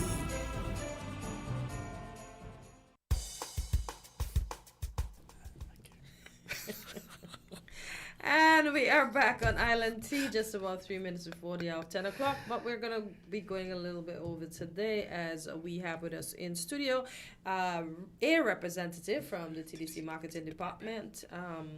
As you know him, we all know him. He's been missing for weeks. Yes. Dominic, good morning. Welcome back to our studios. Thank you for having me back. I've been in the lab. I haven't been missing in action. I've been in the lab. And you only come with a stethoscope. I came at this moment. I'm having a migraine. I'm so and sorry. He is just making fun of me, not in a bad way, but saying he can be my doctor. I do not even know that stethoscope is working. It is. I had it tested first before I came here. That's why I came late. Actually, I was making my rounds. Oh Jesus! Okay. All right, sir. Let us get into what you're here to market before we get in trouble. No problem. So, as you know, it's VAT Day tomorrow, the second VAT Day tomorrow. The last second and final. Yes, I was just going to say that. Okay. Your doctor knows best. So, so the second and final VAT Day. And we're pulling out all of the stops. I had to stop and take a break. We're pulling out all of the stops. So, before I go to the VAT Day offer, I'll save that one for last, but I'll tell you what we've been doing. Believe it or not, we're still expecting and we're still getting new arrivals in store. Okay. Yeah, we're still getting new arrivals in our home and building depot and our automotive division, and those will be reflected on our online store, shoptdcgroup.com. So, we go to the VAT Day. VAT Day tomorrow. Our home and building depots, let's start there first. I'll give you the offer last. Let's start with the opening hours because we want to make sure you get there early. We're opening at 8 a.m. Normally on a Saturday, it's 9. So we're giving you 1 hour in front. We are closing at 4 p.m. Wow. Normally we close at 1. So 3 we're extra giving you hours. 4 hours to shop. Extra. Extra to shop. That's Early at in our the home and morning building and- depots, right? Okay. At our automotive divisions, we're going to use our regular 9 a.m. to 1 p.m. However, if we do recognize that there's traffic later in the day, we will extend our hours. But for now, it's 9 to 1. Okay. The offer, 25% off, store-wide. You pay no VAT. And this is for the home and building, or this is for the Home and building depot Okay. and automotive division. Okay, so 25. And those items that we have in store, of course, there's some terms and conditions that would apply. Yeah, there are terms and conditions that would apply. Items, we have some items that are significantly reduced. Items that would be 30% off, up to 50% off. Okay. Yeah, so those items, you could, those and are this extras. is at home and building. Home and building depot. Okay, so up those to 50 we could see. and so selected items, yeah. But store-wide, Okay. you pay the 20. 25%. You get the 25% in savings, and you pay no VAT. So no VAT for you at all. You shop till you drop. Go and come again and shop again. If you miss something, you come back and check your list and check it twice because our customers have been very, very nice. Yeah. Right. So we're doing that for the stores. Coming up next week as well is our Customer Appreciation Day, which is on the 24th of December. Oh, Wednesday. And right after that, it's our end of year sale. 4 days of shopping from the 29th to the 31st. 4 days of shopping. So for Customer Appreciation Day on Christmas Eve, is there anything exceptional the customer should look out for? What we normally do is treat our customers. So there's some in-store treats that we'll be doing. We normally do promotional giveaways and so on. So this year we want to do it a little different. We're going to do some in-store treats, but you have to shop in-store in order to get those. Unfortunately, we can't do all of the treats online. So you have to come into the store to get some of the treats. And again, we'll be extending our hours for that as well to make sure that we open at 7 and we close, I think, at 5. So we want to give persons a chance to shop for the extended hours before the next day. It's Christmas Day, so we want to make sure that persons have everything that's that the they next thing I need. wondered. Why we don't wait till Christmas Eve to go everywhere and buy everything and clog up the session? Because same thing we do at the supermarkets, we do everywhere else. Anyway, at Dominic's sake, it's special. So you go. Yeah, special. Go on That's why we're the VAT Day specialists. So I brought my gadgets. I usually bring a gadget. So we're the VAT Day specialists. So we're giving you the VAT Day savings. So that's happening for the rest of the year. I'd like to encourage persons who cannot make it to the store to use shoptdcgroup.com. You can't go wrong there. Yeah. So for shoptdcgroup.com, if you purchase an item, you get a chance to gift a child as well. So, so we have that incentive in store. You could buy a gift for a child, put it in the sleigh, and we'll gift the child at the end of the year so that we, make a child's holiday a little extra special. So we're doing that. We also have the wish list on shoptdcgroup.com. You can go on shoptdcgroup.com, select the items that you want. Actually, let me tell you how it's done. You click on the little hat. There's a little hat on the side. You click the hat and you choose the items that you want, and then you could send it to Dom, and Dom purchases the items for you on shoptdcgroup.com and have them delivered right to your door just in time for the holidays for a flat fee of $25. It doesn't go up. Whether you live in Deep Bay or Newtown, it's $25. So you can have those items gifted to you. Then we also have Shop TDC Group Plus, which I might have mentioned before, maybe not, or maybe it went somewhere else. Maybe it went to the North Pole, so I'm bringing it back. So we have Shop TDC Group Plus, where if you're looking for specialty items that we do not have on the site, you can actually make the request of us and we would organize to get it here. And it takes a little longer because it's not on our site. So it takes about maybe 3 to 6 weeks for it to come here. But yes, we do special orders on Shop TDC Group Plus. Okay. So, a lot of things happening this weekend. Is that something else you would have to sign up for, or?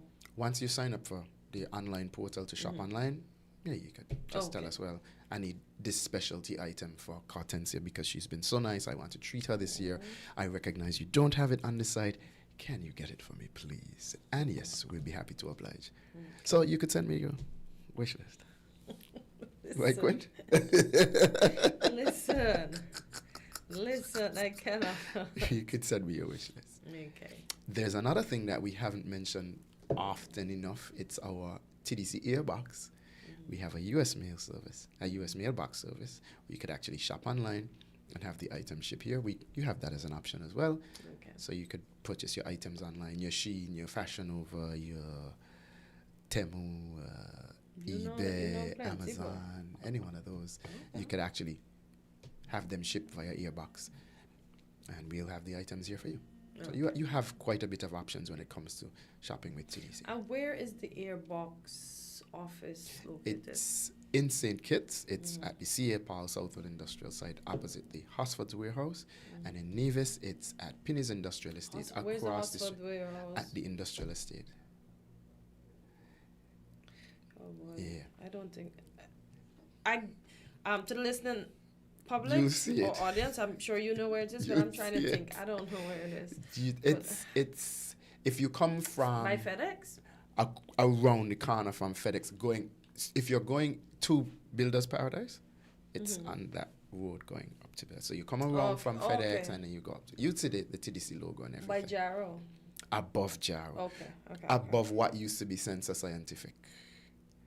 Okay. If you remember. If you remember those days. Yeah. Above. Yeah. Just above there. Just above there. Yeah. I remember. So that's where you go, and signing up for earbox is free. Okay. No, And you with do no this charge. online, or you have to go to the... You could do it online. You know, you Okay. could go to the office and have one of our associates assist you. They'll be more than happy to do that. Oh, okay. Again, for those persons who are shopping with us this holiday season, if you're part of our Mega Rewards loyalty program, when you make cash purchases, you get the points that can be used towards future purchases. So only cash purchases get the point? For cash purchases at this point in time. We are in the lab. Remember some months ago we said we were coming with some upgrades? So we're still in the lab. We're fine-tuning those upgrades. So come 2026, those persons who've signed on to our loyalty program, I hope both of you have, who've signed on to our loyalty program will definitely see additional benefits just for spending your hard-earned cash with TDC. Okay. Yeah, so we've been working hard in the lab. Yeah, so we have all of those for... But you know, when you're in the shoppers. lab, you don't really have a stethoscope. Well, in this case, we do. Because, we gotta make sure the heart rate going.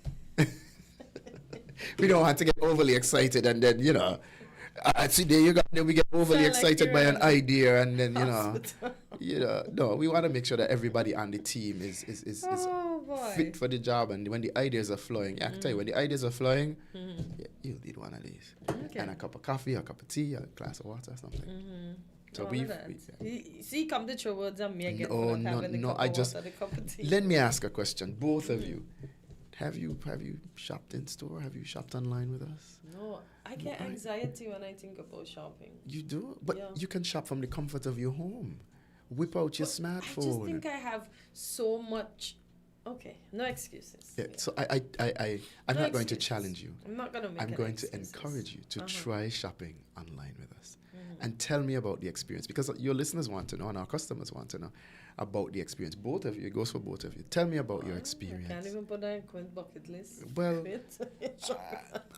he has some more days left. Both of you have some more days left before the year finishes. So try it. Try it and see. Okay. We started the program with the holiday loan. So for those persons who are still looking for some extra cash, they can have access to extra cash up to $100,000. Yeah, persons want to consolidate, persons are doing renovations, persons are doing DIY, persons heading back to school in January, persons buying gifts. I could go on. So if you need some cash, you can go to TDC Financial Services, speak to one of our officers, and organize yourself. Secured? Secured up to, unsecured is up to 100,000, and up to 85 unsecured. Okay. So you could have access to some cash to carry you over, It is the holidays. Carry over. Yeah, carry. See? Why we gotta spend so much in December? I don't understand. The thing is, it's the season of giving back and sharing and fellowship and camaraderie, and you go all out. It's carnival as well. So God gave us Jesus, so we must always be giving every Christmas. Jesus came to earth to tell us that we must love each other and share at that time of the year. He was a gift to us. Yeah, that's he what was I'm a gift saying. to us. He gave us right? Jesus, So he was a gift to us. Listen, he's everything. This lab guy in pews and all, right? This lab guy in everything. We need to add some pews in the lab. This lab guy in a church. We need to add some pews in the lab. Dominic. just throwing them. I'll get some clues in the lab. They'll probably ask me if I need to get my hat checked. So, but we could get some clues in the lab. Church. We got to church. Yeah, we got to church. So we have the Christmas loan. Right. We had the first. How was the first VAT day? Because we didn't get to link for on the first that. VAT. Right. The first VAT day was awesome. Okay. We had persons who really, I'm going to tell you this much, really took advantage of that online experience. We opened the online store at midnight and closed at 6. And then we opened it back at 5 p.m., 6 p.m. thereabout until midnight. And persons really understood the assignment.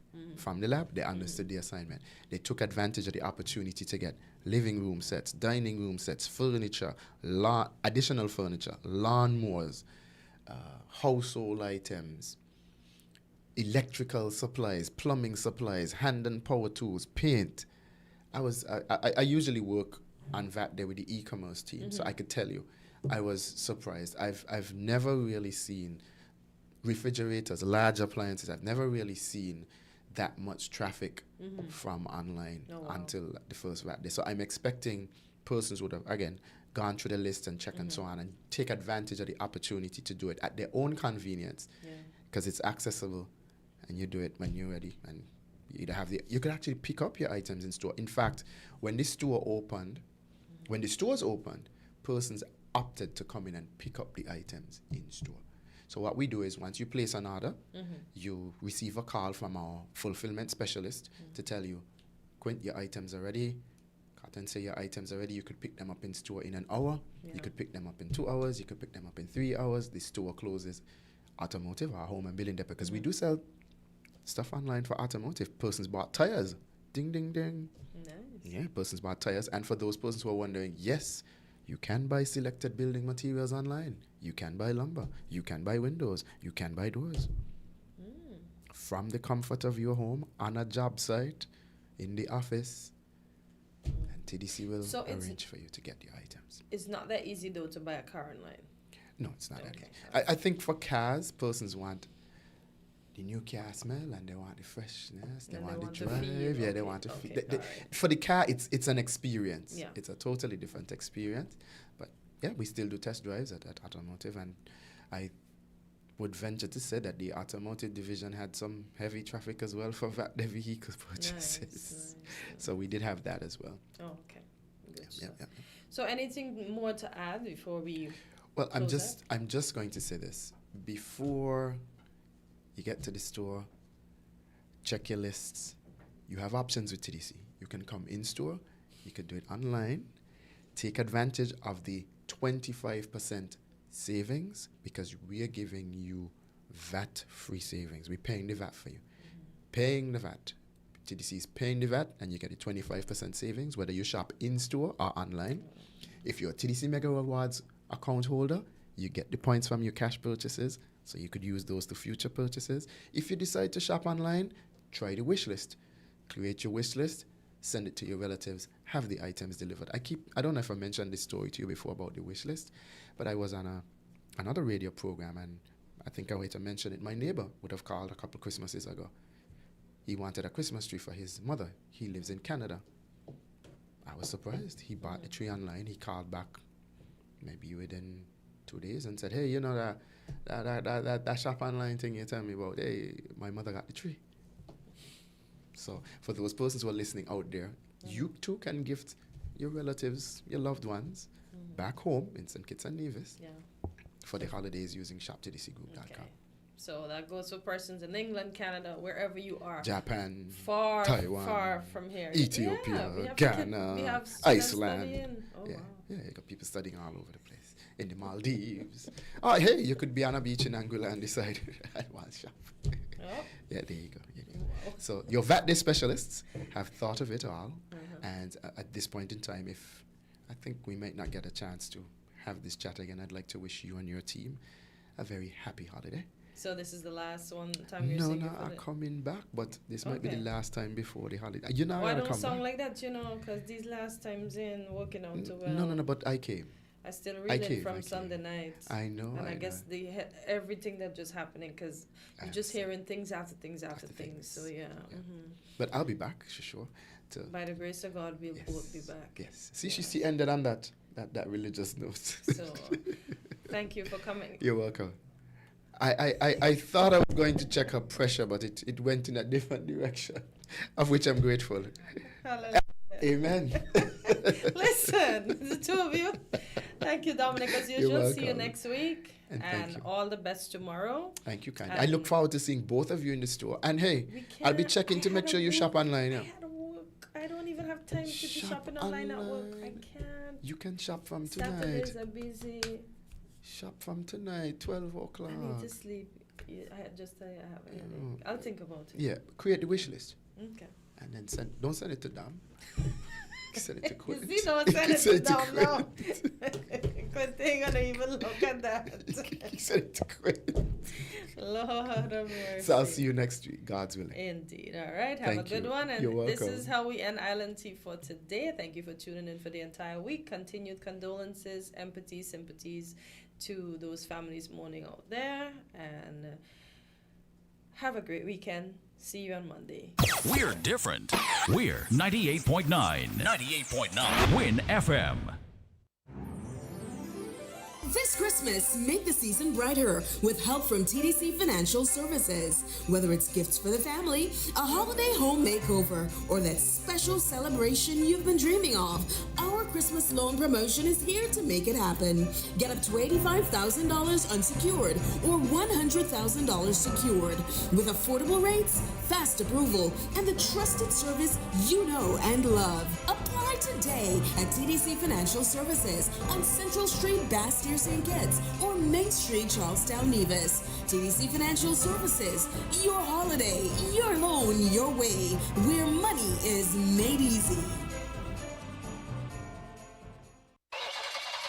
The right time, right ride, right now at Horsefoot's Automotive. Buy now or reserve for VAT discount days, Friday, December 12th and Saturday, December 20th, and get our lowest rates ever. Plus, enjoy up to $17,000 on select models. No VAT and no down payment. Drive away with finance with Horsefoots and get free bill of sale, free servicing for 12 months, free registration, free